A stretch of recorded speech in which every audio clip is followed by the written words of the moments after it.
Good morning, friends. We are going to discuss tertiary and quaternary activities. ये किसका? तो fundamentals of human geography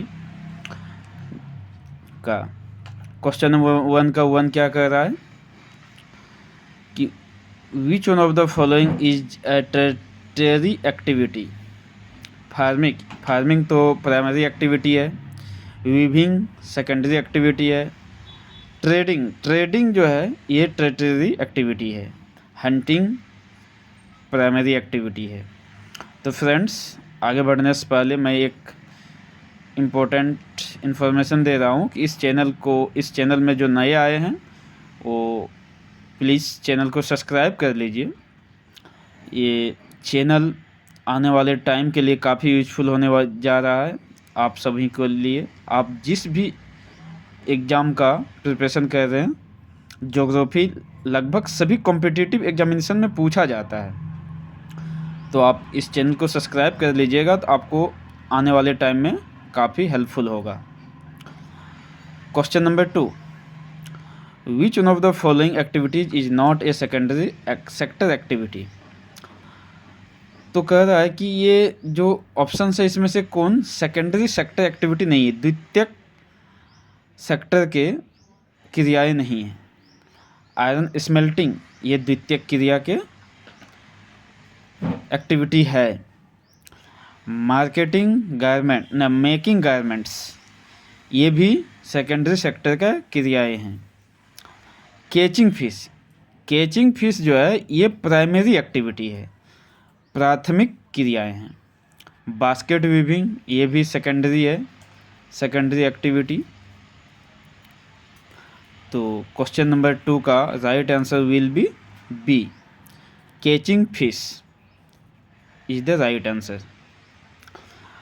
question number 3, which one of the following sectors provides most of the employment in Delhi, Mumbai, Chennai and Kolkata.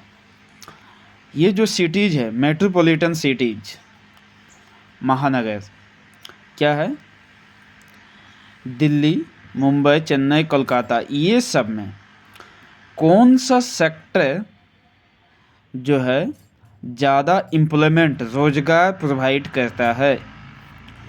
तो primary sector नहीं, ये सब शहरों में ज़्यादा प्राइमरी सेक्टर का काम नहीं होता है।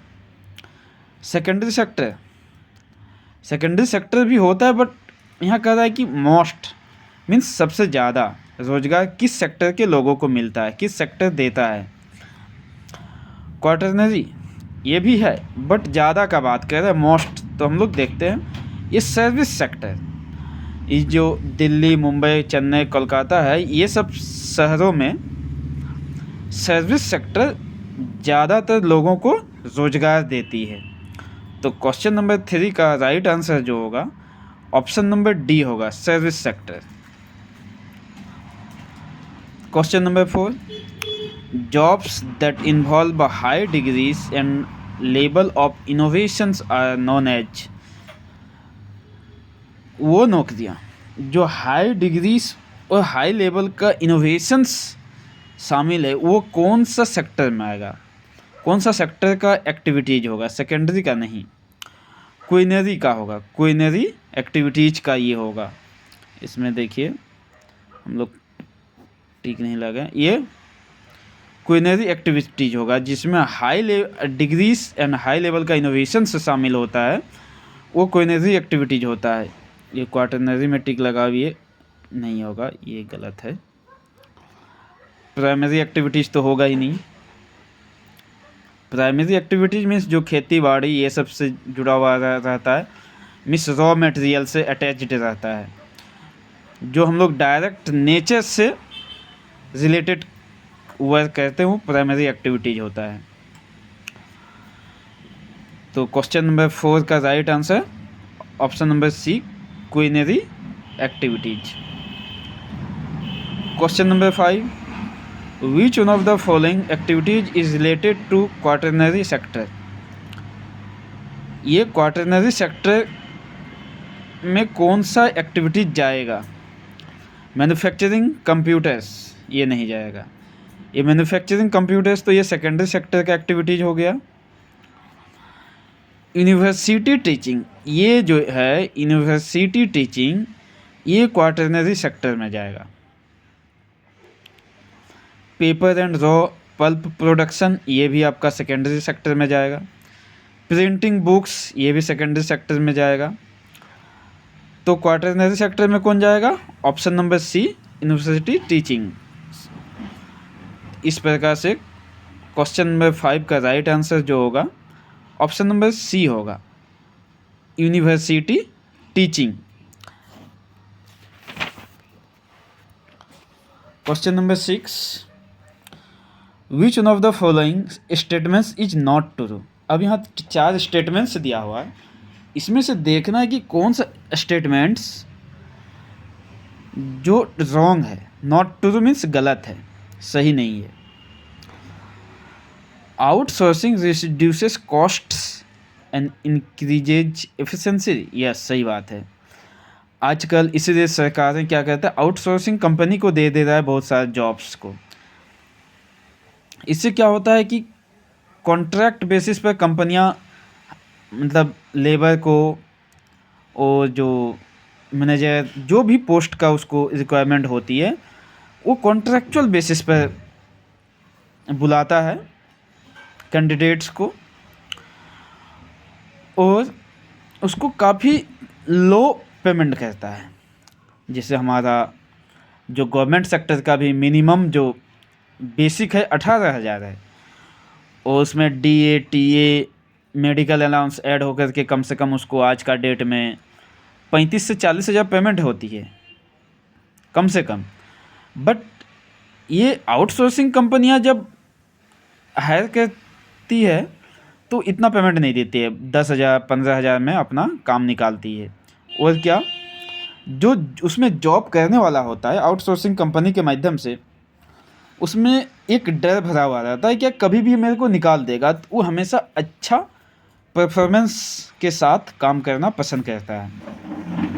तो आज का डेट में जो गवर्नमेंट है इसके लिए इसीलिए कॉन्ट्रेक्चुअल बेसिस पर ज़्यादातर लोगों को लेना पसंद कर रहा है।